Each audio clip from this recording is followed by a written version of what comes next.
AM 1220 KHTS HometownStation.com. I am T here with you. Normally, Monday through Friday, I'm your drive time person, but today I'm part of the Providence Holy Cross Hour. I'm here speaking with Dr. Giancarlo De Massa, who's from Providence Holy Cross. He's an ER physician, and we were talking a bit before the break about the difference between plain old emergency room and trauma center. And I didn't realize, you told me during the break, that there are approximately 9 trauma centers in Los Angeles County.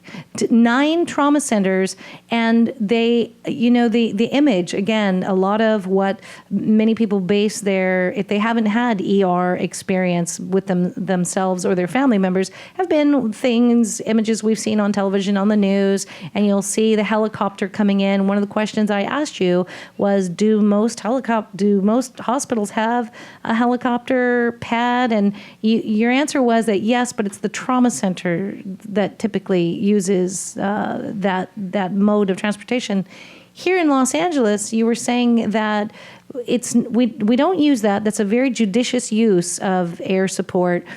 Most of the transport is on the highways and the byways. So when you see an ambulance or medical transport and they've got those lights on, this is one more reason for you to get out of the way, because we have a very busy road system here in Los Angeles.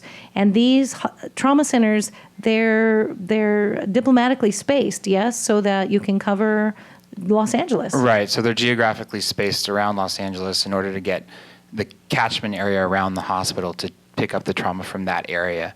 And typically, even when an emergency room is at capacity and closed, the trauma portion of that will not close in order to service the area.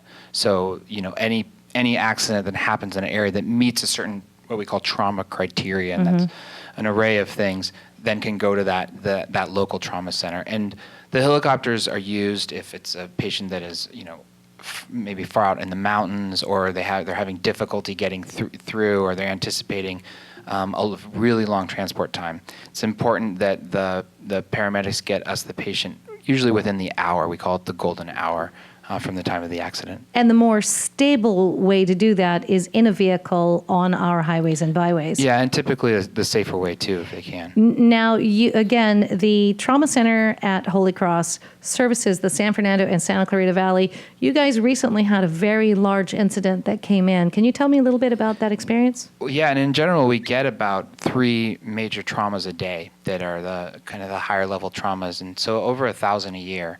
But we did have an accident that happened last week where a big rig crashed and caused a fire, and they actually helicoptered the patient to us, and we were able to stabilize him. Now, you talked about your trauma centers they're not easy to have, No. And they're not cheap to have. They're not cheap to have. They're at all. incredibly expensive to staff it, to keep everything on the Right. up and up. With an incident like that, how many patients were seen that day of that? We actually only saw the driver that day, but we do have multiple casualty incidents all the time. Typically, if there is a large accident, not all of the patients will meet the trauma criteria that will actually necessitate that they go to a trauma center.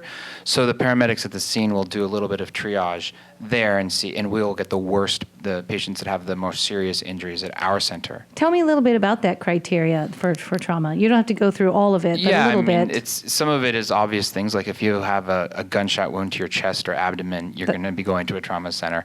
But then there's other things like what happened in the accident. If there was another fatality at the scene, even if that patient's not critical, it does speak to how bad the accident was. Or if the car actually kind of crunched in on itself and had what we call passenger space intrusion, where the car actually intrudes into itself, that actually is an indicator of very bad injuries as well. And then things like low blood pressure or bleeding that can't be stopped, all of those things, there's a long list of the paramedics that they have memorized that they will automatically activate the trauma center. They will call ahead. We'll have 5 to 10 minutes to get ready. The trauma bay will get activated. There'll be tons of people, radiology, phlebotomists, all ready to go. Would you say that in Los Angeles, the majority, or what percentage approximately would you say would be road-related trauma? So yeah, about probably we break down to about 2/3 blunt trauma and 1/3 penetrating trauma. That's how we break it down. So 1/3 is gunshot wounds and stab wounds for the most part. And then 2/3 are blunt trauma. And the vast majority of blunt trauma are from a motor vehicle. vehicles. Yeah. We have so many people going so many places on so many roadways here that it is mind-boggling to me that it's not worse than it is. And, I do traffic Monday through Friday, Yeah. and one of my worst nightmares, I can't tell you, I sit in this rolly chair and I watch the traffic accidents, and I see where there's emergency responders, and I think, gosh, sometimes it's just a simple matter of eyes on the road, not on the radio, not on the texting. I can't imagine the stories you've heard that roll through your doors that, could have been avoided. Absolutely. And the one thing I will say is that alcohol is related in about 50% of our car accidents. So if there's Really? any one thing, and then the other thing I'll say is that traffic accidents are up big time this year for the past 6 months. They are. Yeah. So there's two things I think going on. First of all, if there's any one thing I could do, it's to tell people, do not get in a vehicle and drive if you've been drinking. At all. Buzz driving is drunk driving. The accidents that we see with alcohol related are so bad. And the second thing is I think that the increase in texting is really causing this new increase in car accidents. And so just please stay off your phones when you're in the car. Absolutely. It's the worst. It's distracted driving is as bad as drunk driving. They're one and the same. We're talking with Dr. Giancarlo DeMasi, who's here from Providence Holy Cross as part of the Providence Holy Cross Hour. That we will be back. We're going to talk a little bit more about the ER, about trauma, a little bit about Affordable Care Act and Obamacare. We're gonna touch on that, sir. And you get an opportunity to hear that here on your hometown station, AM 1220 KHTS. AM 1220 KHTS, your hometown station. Here we are with the Providence Holy Cross Hour today. I am T. I'm normally with you Monday through Friday during drive time, but today I get the honor and privilege of talking to Dr. Giancarlo DeMasi, who's here from Providence Holy Cross. He's an ER physician, and we've been talking about the ER over at Providence Holy Cross, the trauma center, because they are one of the few trauma centers caring for patients in the San Fernando and Santa Clarita Valley. And we were talking about how a very large portion of those trauma patients are automobile related, and how we were saying how you were talking about how you feel like you've seen an increase in patients that come in, partly most definitely due to the alcohol-related incidents. And as you said before break, do not get in a car if you've been drinking, and, do not drive, and texting. And we were talking a little bit about the almost inability to keep the phone down when you're driving. It's like a drug, and I feel it's affecting all of our brains. And you were talking about the liability of that. Yeah. So, and let me back up and say, it's not just us that are seeing. It's not just our hospital that's seeing more trauma from car accidents. It's actually nationwide. It's up about 20% in the last 6 months. So wrong. Yeah. In the last 6 months. Yeah, in the last 6 months. So it's been a pretty rapid increase over the past year. And it's been interesting to me to kind of be on the sidelines, because obviously when there's a major traffic accident that comes in as a trauma, either the Los Angeles Police Department or the CHP will respond. And they typically get there about 10 minutes after we've stabilized the patient, and they always just want to go ask questions. And one of the first questions out of their mouth was, were you on the phone or were you texting, and can we see your phone?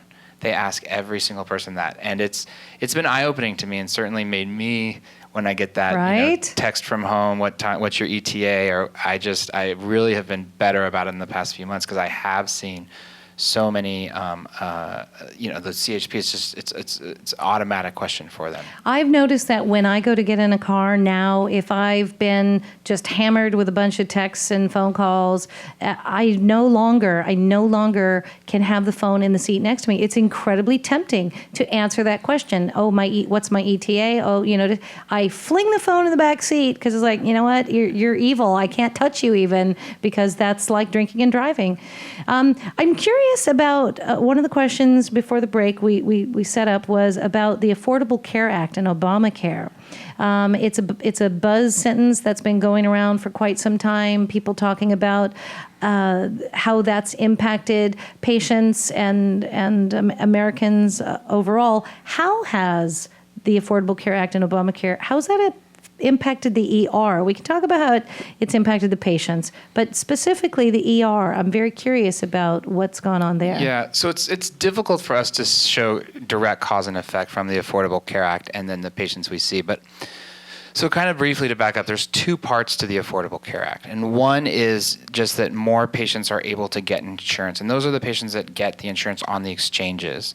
And about 8 million people in California have joined either the bronze or the silver plans. And the vast majority of those patients, of the patients that have gotten healthcare on the exchanges have gotten the bronze and silver plans, like 96%. And we are really happy that people are able to get healthcare, sometimes for the first time. It certainly makes their visit to the emergency department much less anxiety-provoking less for stressful, them. Because it's not all of them. Some of them have pretty high deductibles, but at some point it's going to kick in. Even for ER visits, get expensive pretty quickly. So we're tremendously happy that those people are getting involved in the exchanges. The other part of it is the Medicaid expansion, and a lot of patients that had Medi-Cal, and now other patients who didn't previously qualify are getting the Medi-Cal, and they're getting put into different managed groups. And again, very happy that there's that expansion of healthcare for all of those patients who are coming in. One of the things that we're seeing pretty frequently is that once those patients get into one of these managed groups that manages their care, they oftentimes will have a primary care physician, but they're having a lot of difficulty getting into the primary care physician or making urgent appointments with that primary care physician. So there'll be a doctor that can make an appointment, but sometimes that appointment's not for a long time. And I think that's frustrating. Is that volume, do you think? I think it's volume. I think there just aren't enough primary care physicians that are involved in some of the exchanges that are accepting new patients. And there's so many patients getting moved into those groups. So I see a lot of patients that have something that's, urgent. They say, this is something that's bothering me, it's hurt, and I did call, but they couldn't see me for 2 weeks, and I just didn't feel like I could wait 2 weeks. So we're seeing that patient quite frequently. And that has to be tough on the ER because, again, the letters stand for emergency room. And if you have a patient coming in who maybe is having a chronic issue or something that, they need it taken care of, but it's not an emergency, does that impact the ER? And do you feel, honestly, does that affect the care of the patients who come in? Or do you have a system in place for that? Yeah, so, I don't think it affects the care of the other patients. We are continuously up staffing, so we have more and more physicians to take care of the larger volumes. At some point physically, we only have 32 beds, so it is hard to get 300 patients a day through the 32 beds. It gets a little challenging. I'm not real mathy, but I can tell, Giancarlo, that's not good math. It gets tough sometimes.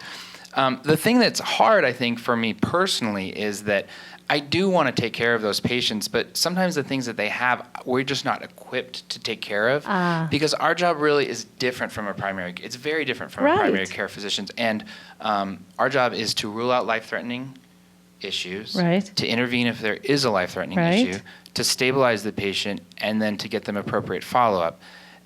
The problem is that when patients have things that are urgent or chronic but not emergent, a lot of times I can't make the diagnosis because I simply don't have the tools to do it. Right. And that diagnosis is going to take time. It's going to take probably further testing, maybe a visit with a specialist. And when you're working with 32 beds and a short amount of time, you can't do that right. And I think that's unsatisfying for some of my patients, that they've been having abdominal pain and maybe they've been having certain symptoms that have been getting worse over the past few weeks, and I know that they probably do have something, but I just not. And you can't do the follow-up care, and you can't, and the testing that goes along with that. So that can be a little bit frustrating, I think, for both of us. But I don't want anyone to think that we're not there for them. Oh, no, of course not. Of course not. But I was curious how that affects. We're talking with Dr. Giancarlo DeMasso, who's here from the Providence Holy Cross Emergency Room, and we've been talking about that and the Trauma Center. We'll get into a little bit more about patient care and the future of emergency room care when we come back here on your hometown station, AM 1220 KHTS.